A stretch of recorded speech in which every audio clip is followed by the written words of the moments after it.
You know Marcus. Maybe you even are Marcus. He's in his early 30s, makes a solid $85,000 a year, and every morning he walks out to a $55,000 truck with chrome accents and leather seats.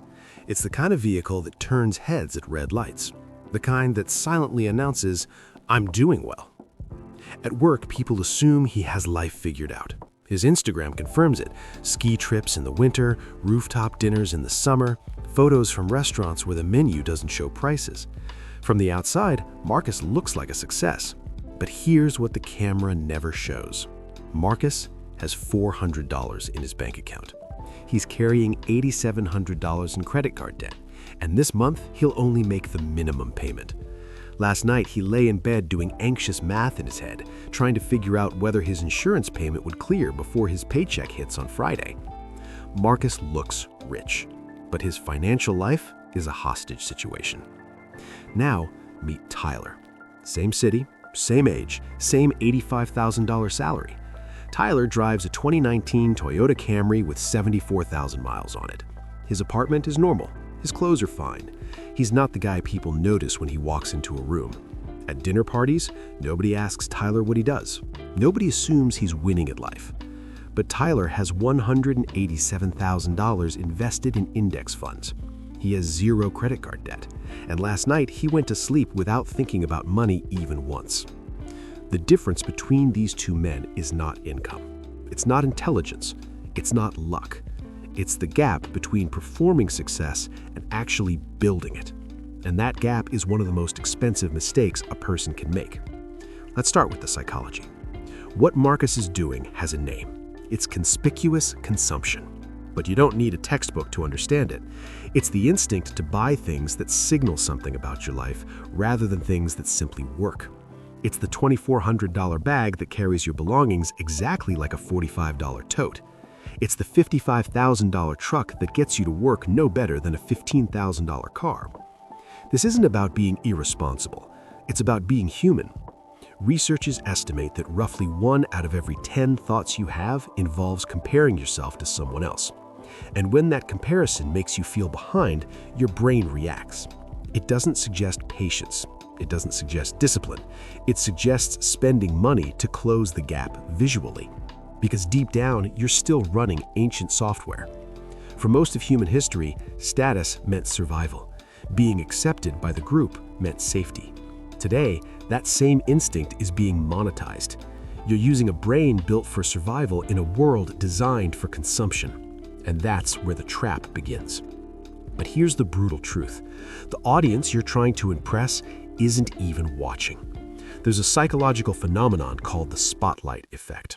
In one experiment, people were asked to wear an embarrassing t-shirt into a room full of strangers. Afterward, they estimated that about half the room noticed what they were wearing. The real number? Only about a quarter. We consistently overestimate how much people notice us by nearly double. That means Marcus isn't paying for a truck to impress people. He's paying for a truck to impress people who are too busy thinking about themselves to care. Now let's talk about the math, because this is where things get uncomfortable. There's something called the status tax. It's the extra money you spend just to maintain an image. For most people, it quietly adds up to $10,000 to $15,000 a year. Marcus is paying it. His take-home income is about $5,200 a month. Out of that, $867 goes to his truck payment. Insurance is another $230. Gas for a low-efficiency vehicle adds $280. That's already over $1,300, and he hasn't even paid rent yet. His apartment in a trendy area costs $1,450. Dining out, about $750 a month. Subscriptions, shopping, small conveniences, it all stacks up. At the end of the month, Marcus has about $133 left. That's it. He's not technically broke, but he's fragile. One unexpected expense, a car repair, a medical bill, even a slow paycheck, and everything collapses. Now look at Tyler. Tyler made 2 decisions that most people would call boring.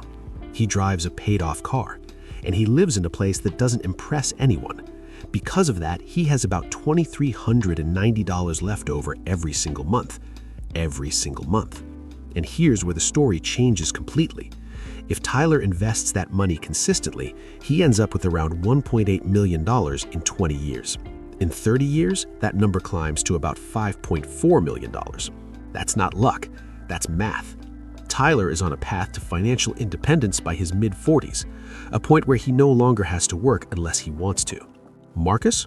Marcus isn't moving towards anything. He's standing still, just with better-looking stuff.